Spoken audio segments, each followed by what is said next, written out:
पश्चिमी उत्तर प्रदेश का चुनाव तो हर बार बहुत ही खास होता है, लेकिन 2019 और 2014 में देखा गया कि लोगों ने जाति से उठकर जो यहाँ पर विकास की पॉलिटिक्स पर ध्यान दिया। तो आज हमारे साथ मेरठ लोकसभा के जो प्रत्याशी हैं अरुण गोविल जी, वो हमारे साथ, हम इनसे बात करेंगे कि इस चुनाव में वो जो उम्मीदवारी है उनके मुद्दे क्या हैं। सर, यहाँ पर जो आप चुनाव लड़ रहे हैं, पहली बार आपकी पॉलिटिक्स में इस तरीके से एंट्री है, तो किन मुद्दों को लेकर आप बीच में जा रहे हैं जनता नहीं, देखिए, अभी जनता से जो भी हम जनसंपर्क कर रहे हैं, वो जनसंपर्क जो है basically it's in the form of rallies and road shows. तो उसमें उस तरह से तो बात नहीं हो पाती जनता से बैठकर, जो है ना। तो और जो मुद्दे होते हैं बेसिकली, मैं बिलीव करता हूँ कि कहीं के भी मुद्दे आप उठा लें, तो रोड होती है, बिजली होता है, पानी होता है, मेडिकल होता है, शिक्षा होती है, एम्प्लॉयमेंट होता है, बेसिकली मुद्दे तो सारे यही होते हैं। और सबसे बड़ा विकास का मुद्दा होता है, ठीक है। तो अभी जो जनसंपर्क हो रहा है उसमें मुद्दों की बात अभी नहीं हो रही है। मैं आपको सच बताऊं, जब चुनाव हो जाएगा और हम जब सक्सेसफुल हो जाएंगे, तो उसके बाद जो भी, क्योंकि मुद्दे जब कोई जनप्रतिनिधि चुन लिया जाता है, तो अपने आप उसके पास सब बातें आनी शुरू हो जाती हैं, और तब हम अच्छी तरह से यहाँ के जो मुद्दे हैं वो देख पाएंगे। अभी जैसे मैं गांव में गया था, कुछ चीज़ें जो ऊपर से दिखाई दे जाती हैं वो तो हम समझ सकते हैं। जैसे गांव में हम गए थे, तो गांव में जो सड़क के किनारे जो नालियाँ हैं वो इतनी गंदी हैं, इतनी गंदगी है उनमें, मुझे देख के बहुत तकलीफ़ हुई। उसमें जो सड़कें हैं गाँव की, वो इतनी उबड़ खाबड़ हैं, तो वो दो चीज़ मुझे देखते ही समझ में आ गई थी। बाकी जो अंदर के मुद्दे होते हैं वो फिर धीरे धीरे समझ में आ जाते हैं। अब जैसे इवन यहाँ मेरठ में भी कई जगह हमने देखा कि वो सड़कें भी जो हैं वो बहुत अच्छी हालत में नहीं हैं। तो ये इस तरह के मुद्दे होते हैं। और बाकी जो देखिए, ये तो दिखाई दे गए, बाकी अनएम्प्लॉयमेंट के मुद्दे होंगे या जो भी मुद्दे होंगे वो उनको उसी तरह से फिर, क्योंकि यहाँ जो मैं काम करूँगा वो एज ए बीजेपी कार्यकर्ता करूँगा, एज ए सेलिब्रिटी नहीं। मैं मेरठ के लिए मैं सेलिब्रिटी नहीं हूँ, मेरठ के लिए मैं बीजेपी कार्यकर्ता की तरह काम करूँगा।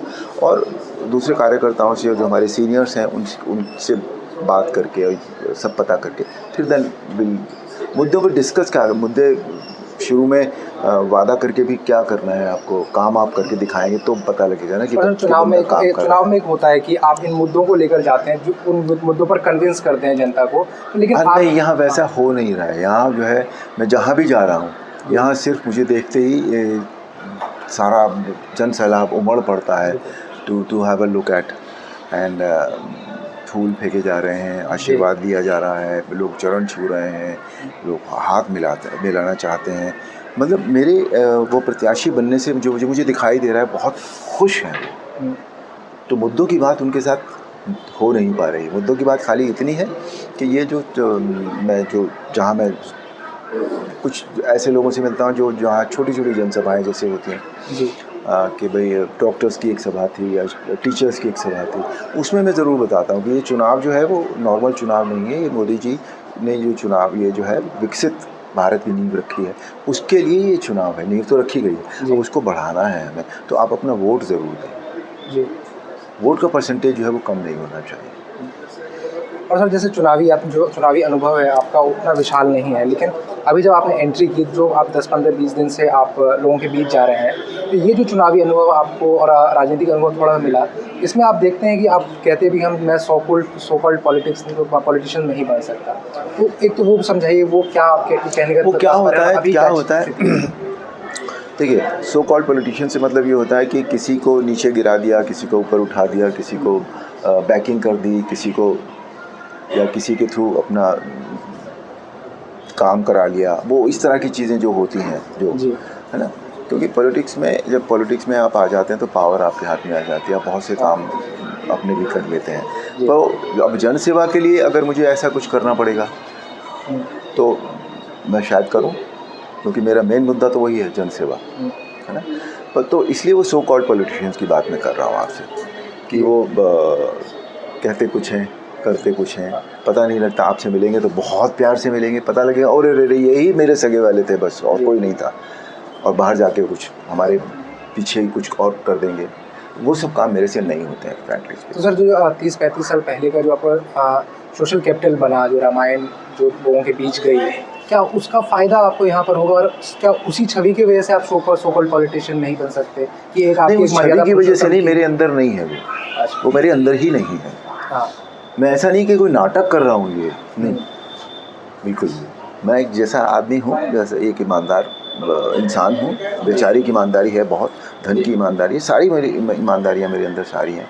मैं स्ट्रेट लाइन चलता हूँ, बिल्कुल मुझे फ़र्क नहीं, मैं सीधा साधा एक इंसान हूँ, पीसफुल ज़िंदगी जीता हूँ, तो मैं वही करूँगा जो मैं हूँ। मुझे कोई नाटक करने की ज़रूरत नहीं है कहीं। और सर आपने कहा कि ये चुनाव बहुत अहम है, तो मैं थोड़ा आपसे जानना चाहूँगा कि 1988-89 का जो फेज़ था वो भी बहुत इंपॉर्टेंट था। तो उस समय आपने वीपी सिंह के खिलाफ भी प्रचार किया, तो उस समय मतलब राजीव गांधी ने आपको क्या कुछ बातें कहीं, उस समय आप चुनावी सभाओं में गए, उस समय का क्या माहौल था, और उसको आप अभी के समय से कंपेयर करें तो क्या बदला भारत इतने दिनों? नहीं, भारत तो बहुत बदल गया है अभी। भारत का विकास जो हुआ है उससे भारत बहुत बदल गया है, सोच बहुत बदल गई है। जो हमारे शीर्ष पे जो नेता हैं, मोदी जी हैं या यहाँ योगी जी हैं, उनकी सोच राष्ट्रवाद है, सिर्फ राष्ट्र के लिए सोचते हैं। वो फ़र्क पड़ा है, जो कांग्रेस और बीजेपी में जो फ़र्क है वो फ़र्क है बेसिकली। सर आपने कई इंटरव्यू में भी बात की कि राजीव गांधी ने आपको खुद कहा था कि वहाँ पर कि चुनाव प्रचार के लिए, उनसे आपकी कोई बात अगर आप साझा करना चाहें? नहीं, अब मुझे उतना मुझे याद भी नहीं है, वो बहुत पुरानी बात हो गई है। तो 24 और 12 36 साल हो गए। 36 साल। और सर एक अंतिम सवाल कि बहुत सारे लोग ये कहते हैं कि जो सेलिब्रिटी पॉलिटिशियंस होते हैं वो अपने क्षेत्र में नहीं जाते। क्या आप खुद कहते हैं, आपने कई सभाओं में कहा कि मैं मेरठ का ही हूँ, मैं बाहर ही नहीं हूँ, लेकिन फिर भी एक विश्वास कैसे हासिल हो कि इतना बड़ा नाम वो दोबारा आएगा उनके बीच में या नहीं? नहीं, अब वो तो अगर मेरे कहे के ऊपर विश्वास नहीं है तो भाई फिर समय बताएगा। या तो मैं जो कह रहा हूँ उस पर विश्वास कर लो, और आप नहीं मानने को तैयार हैं तो भाई फिर समय का इंतज़ार करो, समय बताएगा। ठीक है। और सर इस जो पश्चिम उत्तर प्रदेश का जो चुनाव है वो हमेशा कास्ट डायनेमिक्स पे रहा है, तो इस समय आप कास्ट डायनेमिक्स को कैसे साधेंगे इस चुनाव में, और जो मुस्लिम पॉपुलेशन को कैसे कन्विंस करेंगे यहाँ की? देखिए, ये बेसिकली साधना और उनको वो ये सब काम जो है ना वो संगठन का है। आप भी तो संगठन नहीं, वो पार्टी का काम है। मेरे पास जो इस समय काम मुझे दिया गया है, जो मैं कर रहा हूँ, वो जनसंपर्क का है। मुझे उनके यहाँ जो दूसरे समाजों में भी जाने में मुझे कोई फ़र्क नहीं पड़ता, बिल्कुल जी। वहाँ जाने को कहा जाएगा तो मैं जाऊँगा। जैसे मैं इन लोगों से मिलता हूँ वैसे उन लोगों से भी मिलूँगा, मुझे क्या फ़र्क पड़ता है। तो आप जीत को लेकर आश्वस्त हैं इस चुनाव में?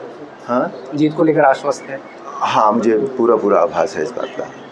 ठीक है, बहुत बहुत शुक्रिया सर, ये हमारे साथ। धन्यवाद।